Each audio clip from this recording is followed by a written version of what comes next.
Despite recent federal protection reductions, the DNR says that wetlands are expanding in Minnesota. A new report tracking gains from 2006 to 2020 shows we had about a net gain of about 43,000 acres of wetlands in that 15-year period. That would be enough to cover Lake Minnetonka nearly 3 times over. Our Aaron Hassan explains why wetlands are critical to Minnesota's health. Minnesota's wetlands aren't winning any beauty contests in a state filled with natural wonders. This is not where most people would want to spend their Thursday night.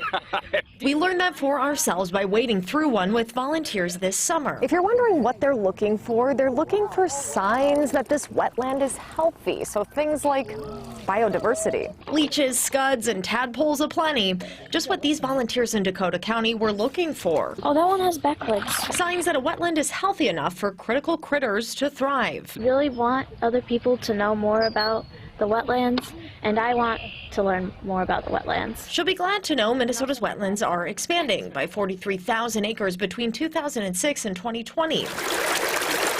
Good news as the state moved to protect wetlands in the early 90s after realizing we'd lost more than half of the state's historic ones. Minnesota has some of the best protections for wetland losses in the country. The DNR tracked the recent changes by analyzing aerial imagery. The department says gains happened across the state, many on agricultural lands. When we get more precipitation, more wetlands form, is that correct? That is one of the main drivers we're seeing.